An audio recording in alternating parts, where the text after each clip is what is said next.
สบายดีพ่อแม่พี่น้องทักทายสบายดีที่สุขุทุกคนเนาะวันนี้ก็ออกงานคือเก่าเนาะพี่น้องเนาะไล่ลาดหนึ่งเนาะแต่เสาร์มานี่ไล่คนเขาให้บางคนเนาะไล่ลอยหา6 สอบเลยเนาะพี่น้องกลับมาต่อร้านที่2เนาะตอนนี้11 โมงพี่น้องเดี๋ยวเพิ่นก็กำลังกินข้าวกินน้ำกินข้าวได้ลุยต่อเนาะประมาณ1 ชั่วโมง 2 ชั่วโมงคือสิเดียว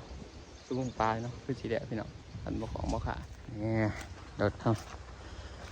เมื่อวานในวินอันนั้นขาดพี่น้องเลยเป็นมาบริษัทวินเนาะว่าขางใส่แต่ข้อต่อขางในบริษัทเบิร์นขึ้นข่อยฮะนะพอดีขาดเลยขาดจุกข่อยดีแต่ว่าวิดข่อยเนาะทางมันโหดได้พี่น้องเลยนี่เนาะกองเขาที่ละอยู่ประมาณ100 ขึ้นเนาะประมาณนี้แหละตอนนี้เริ่มเนาะ11 โมง 2 นาทีเนาะแล้วเบิ่งกันมาใส่เวลาสักชั่วโมงเนาะเดี๋ยว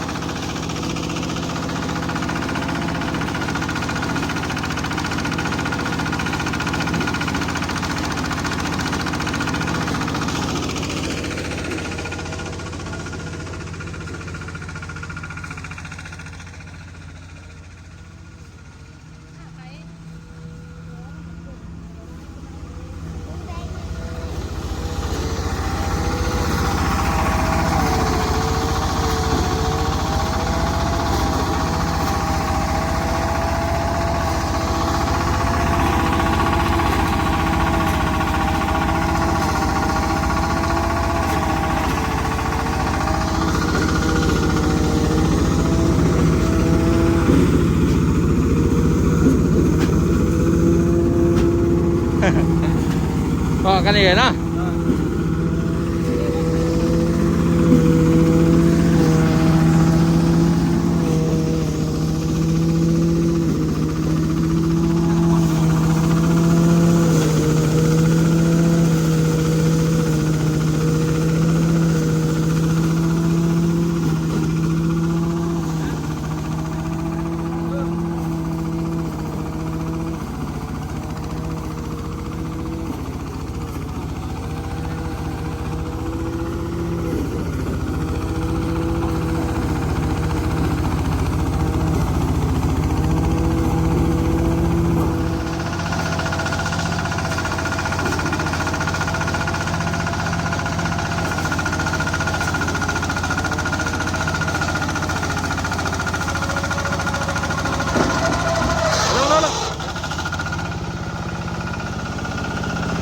งานอีกแค่นะพี่น้อง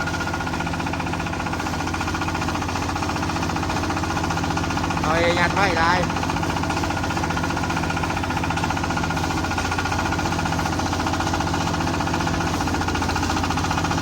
โอ้โหพอดีเย็น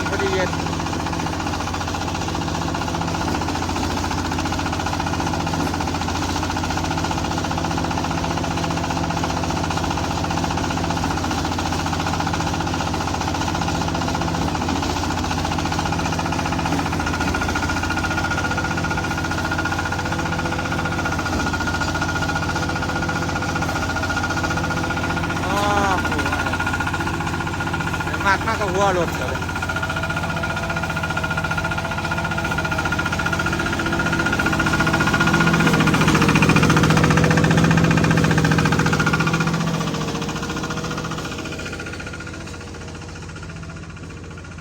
โอ้มอครับซื้อเบียร์มาเห็นเลยมอครับ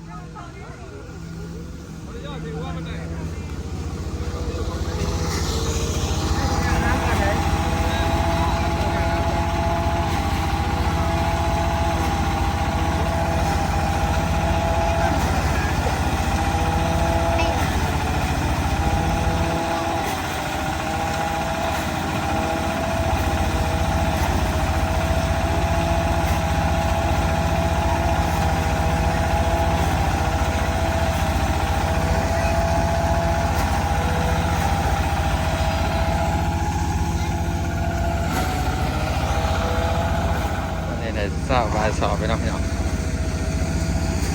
ชา4 สอบนะไปหาโชค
ล่82แล้วเนาะพี่น้องไอ้ที่แล้วนะ80อายุ100ปลายเนาะ100ขึ้นเนาะ100ขึ้น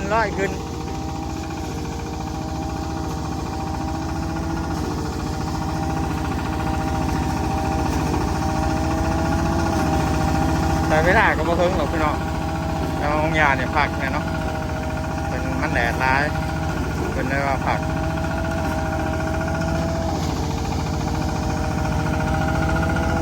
เขากับเขาตะแรงเนาะพี่น้องน้องที่พอได้เนาะเป็นมาเห็นหน้าอยู่ที่นี่เศร้าหน้าเข้าดอกพี่น้องนะส่วนร้ายบาทคอยมาเห็นหน้าอยู่ที่นี่ร้ายพี่น้องแต่เขามาเศร้าหน้าเห็นแถวเนี่ยนะเพราะวันนั้นมันมีบอลเห็ดเนาะเอาเรื่องมาเศร้า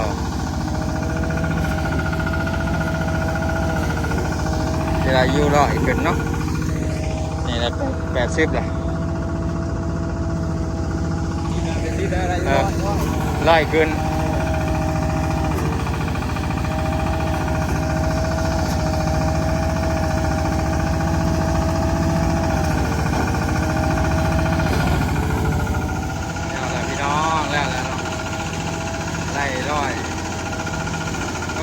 ที่หาสอบเลยครับประมาณ6-7 สอบเนาะใช่ไหมกองอ่ะคือ100 นึงเนาะ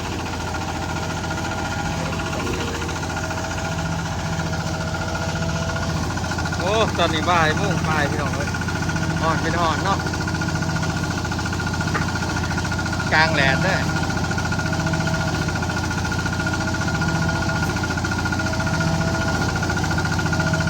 บดนะอ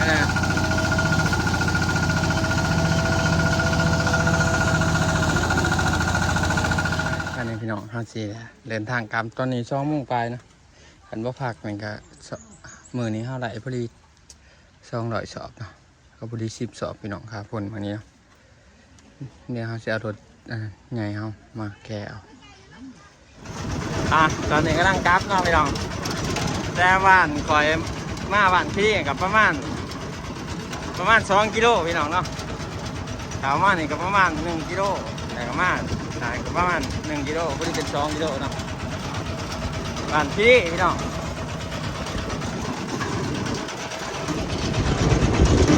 เดี๋ยวเมื่อไหร่จะเอารถใหญ่มาเอาพี่น้องพอดี10 สอบเนาะพาคนมาเนี่ยว่านี่หันได้12 สอบเนาะนี่ไล่ชิด2เนาะ2 งานว่านี่ก็2 งานคือกันไล่12 สอบเนาะโอ้ขับอร่อยเนาะบ้านอื่นเนาะกระหับต้องพี่น้องอาจจะมีงานว่ากะโมไกลเกินกำลังเนาะคือจำเนี่ยมาได้พี่น้องเลยมันโคกม่วงสวรรค์ที่นี่น้องดูไอเวิร์ดเนาะขับมาหน้านะพี่น้องนี่เอารถเข้ามาเอาเขาเนาะนี่5 สอบเนาะรับอยู่ทางหน้าอีก5 สอบไม่ได้เป็น10 สอบตอนนี้ขึ้นเรื่อยเนาะ5 สอบได้ไปเอาข้างหน้าอีก5 สอบถ้ากับเบรกลีมันได้หรอกมาได้พี่น้องเอานี่อีก5 สอบเนาะพี่น้องโจมก่อนบ่และ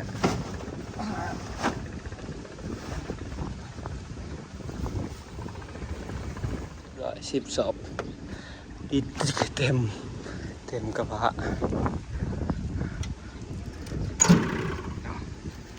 นี่ก็จะมาขายนะช่างผุนได้ดียังไม่ซื้อ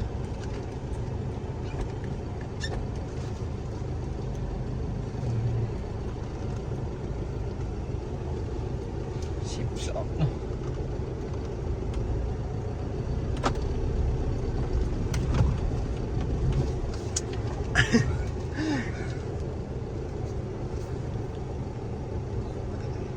มันโค้งนะตรงแน นี่นะเลิกบ่ อ๋อ เลิกบ่ ได้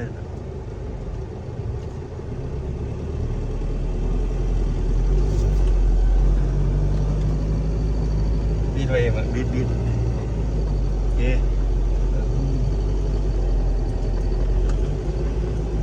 กินลูกอีนอนเราเท่าเนาะมันเป็นรถพ่นพวกอีลูกนะ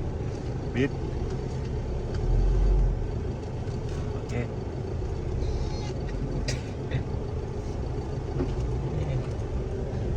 cái địa chỉ vâng cứ hến phải là cái đồng ấy ăn bạc lai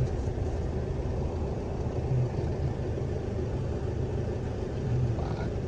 chi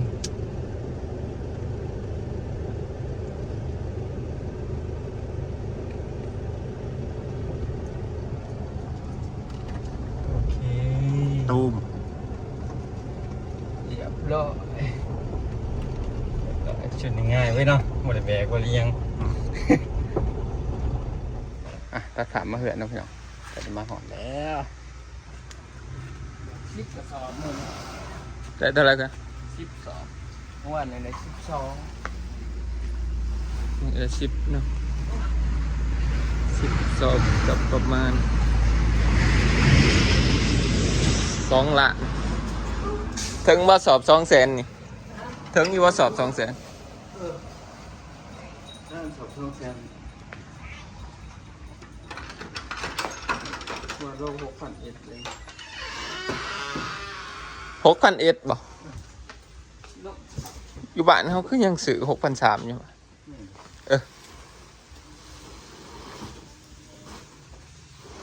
ลงลายตัวโมเลคาย หาค่าเดือน8 เดือน 9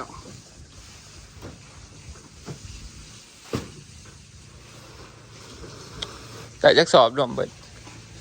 หน้าเขา2 ล้านบ่ 2 ล้านบ้านบ่ถ้าคนไปโอ้โห ถ้าหาสอบแล้วพวกสอบเราจะขอโอ้ก็หาโดยหาสอบยังเอาหานี่เนาะถ้าเนี่ยเขาก็ประมาณนี่บ่ร้อยละหาคือกันเบิดบ่ ข้างที่นี่เลยละพกจะบัดเขาเอาก่อนเอาตามต้นเนี่ยหลุดใหม่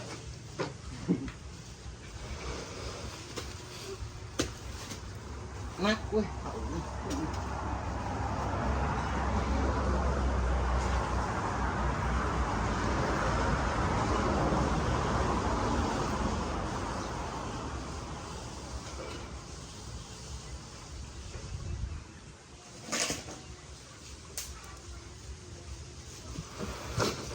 มัดกดไม่ได้5 คนน่าจะสอบขาดอยู่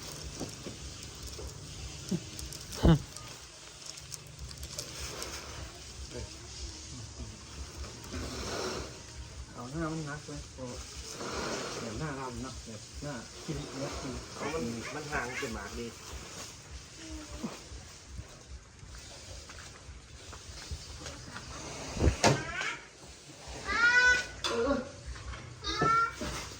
แต่ชิปปลายเลยครับ จะจิบายเลยโอ้อยู่100 กว่านี่แหละเผื่อจบหน้าแซงเนาะ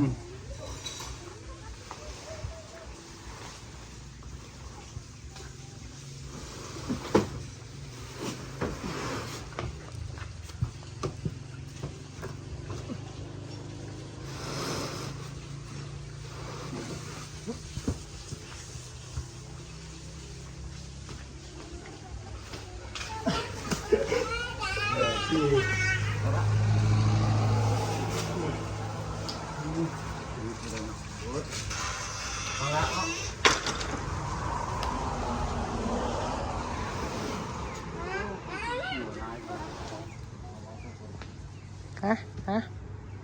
ฮะจะสอบขาดเนาะ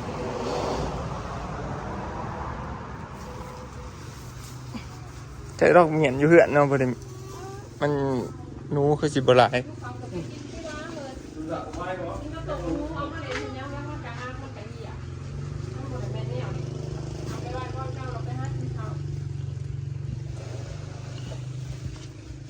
ยามขายก็ให้รถเข้ามาเอารถเนาะ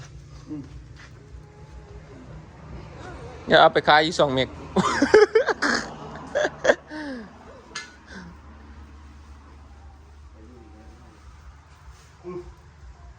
ติดต่อพอขาดีๆแบบบัตรสิขายอัน คูณติดตามหมดอร่อย ทำหลาย แปดสิบล้านเดี๋ยวใช้15หรอกทำตามบางทีจะบางทีใหญ่เลยแก่ไทยเลยนะขายเดือนละไทยเดือน30 และที่เราเมื่อจบไปเนาะไปช่องงานอื่นเฮ้ยที่สิเลยนะที่คลิปที่สิบเนาะก่อนที่นะ